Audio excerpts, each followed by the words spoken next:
শুরুতেই জানিয়ে দিব, অবশেষে রাশিয়ার সঙ্গে আলোচনা করতে চাইলেন জেলেনস্কি এবং ওলাফ শলজ। জানিয়ে দিব, ইসরায়েলে চলছে সর্বকালের সর্ববৃহৎ বিক্ষোভ সমাবেশ। এছাড়া রয়েছে গাজা যুদ্ধ বন্ধ, ভলকার তুর্কের অগ্রাধিকার বলছে জাতিসংঘ। এছাড়া রয়েছে ইউক্রেনের হামলার জবাবে পোল্যান্ডে যুদ্ধ বিমানের মহড়া। সর্বশেষ জানিয়ে দিব, অব্যাহত ধ্বংসযজ্ঞ, ইসরায়েলের নৃশংসতা চলছে। অবশেষে রাশিয়ার সঙ্গে আলোচনা চান জেলেনস্কি ও ওলাফ শলজ। ইউক্রেন সংক্রান্ত পরবর্তী শান্তি সম্মেলন রাশিয়ার অংশগ্রহণের পক্ষে কথা বলেছেন জার্মান চ্যান্সেলর ওলাফ শলজ। চলতি বছরই এমন সম্মেলনের আয়োজন করতে চায় জেলেনস্কি। সাম্প্রতিক দুই অঞ্চলের নির্বাচনে জার্মানির জোট সরকার 3 শরিক দলের শোচনীয় ফলাফলের পেছনে ইউক্রেন যুদ্ধে জার্মানির ভূমিকা সম্পর্কে অনেক মানুষের ক্ষোভ অন্যতম কারণ হিসেবে চিহ্নিত করা হয়েছে।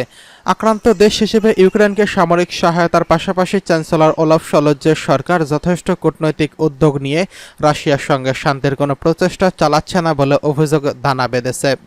বিশেষ করে মস্কোর অবস্থানে ঘনিষ্ঠ হিসেবে পরিচিত চরম দক্ষিণপন্থী এএফডি দল, বাম রক্ষণশীল বিএসডব্লিউ দল মানুষের মনে সেই মনোভাবের ফায়দা তুলে নির্বাচনের ভালো ফল করছে। এমনকি শলজের এসপিডি দলের একাংশ আরও কূটনৈতিক তৎপরতার প্রত্যাশা করছেন। এমন প্রেক্ষাপটে চ্যান্সেলর ওলাফ শলজ শান্তিপূর্ণ পথে ইউক্রেন যুদ্ধ অবসানের কথা বলছেন।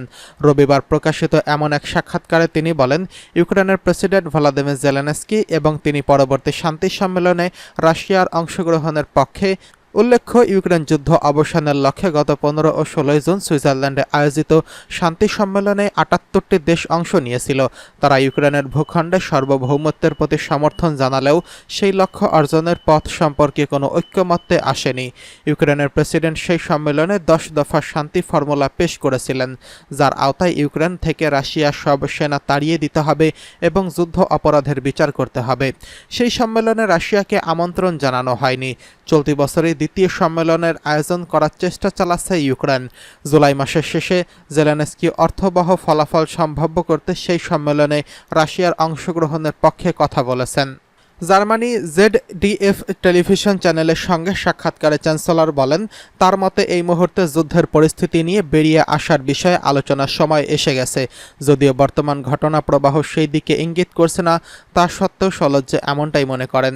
তিনি আরও বলেন, অবশ্যই আরও একটি শান্তি সম্মেলন অনুষ্ঠিত হবে। জেলেনস্কি ও তিনি সেখানে রাশিয়ার উপস্থিতি চান। বর্তমানে ইউক্রেনের জন্য সহযোগিতার তালিকায় যুক্তরাষ্ট্রের পরই দ্বিতীয় অবস্থানে রয়েছে জার্মানি। চ্যান্সেলর শলজ যতকাল প্রয়োজন ততকাল ধরে ইউক্রেনের জন্য মদত চালিয়ে যাওয়ার অঙ্গীকার করেছেন। এদিকে গাজায় আগ্রাসন, ইসরায়েলে সর্বকালের সর্ববৃহৎ বিক্ষোভ সমাবেশ। গাজায় ফিলিস্তিনের সশস্ত্র সংগঠন হামাসের হাতে জিম্মিদের উদ্ধার করতে একটি চুক্তিতে সইয়ের দাবিতে ইসরায়েলের প্রধানমন্ত্রী বেঞ্জামিন নেতানিয়াহুর বিরুদ্ধে রেকর্ড সংখ্যক মানুষ বিক্ষোভ করছেন। বলা হচ্ছে এটা ইসরায়েলের ইতিহাসে অন্যতম বড় বিক্ষোভ। এতে 7.5 লাখেরও বেশি মানুষ অংশ নিয়েছেন বলে অনুমান করা হচ্ছে। গত সপ্তাহে গাজায় 6 জিম্মি নিহত হওয়ার ঘটনার জেরে এই বিক্ষোভ হয়েছে।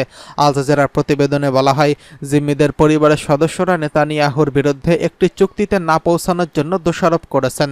গত নভেম্বরে হওয়া চুক্তির ভিত্তিতে 240 কয়েদিকে মুক্তি দেওয়ার বিনিময়ে ইসরায়েলের 105 জিম্মিকে মুক্তি করে হামাস। এখন বেশ কয়েকজন জিম্মি হামাসের কাছে রয়েছেন। আয়োজকরা বলছেন, শনিবার রাতের ওই বিক্ষোভে কেবল তেল আবিবে 5 লাখেরও বেশি মানুষ জড়ো হয়েছেন। ইসরায়েলের অন্য শহরগুলোতে 2.5 লাখ মানুষ বিক্ষোভ করছেন। বিক্ষোভকারীরা বলছেন, দাবি না মানা পর্যন্ত তারা ঘরে ফিরবেন না। বিক্ষোভকারীদের একজন দানিয়েল আলোনি, হামাসের জিম্মি দশা থেকে মুক্ত এই ব্যক্তি শনিবার রাতে তেল আবিবে বলেন, কিছুদিন আগে নেতানিয়াহু জিম্মিদের পরিবারের সদস্যদের সামনে বলেছেন তিনি জিম্মিদের ফিরিয়ে আনতে না পারায় অনুতপ্ত।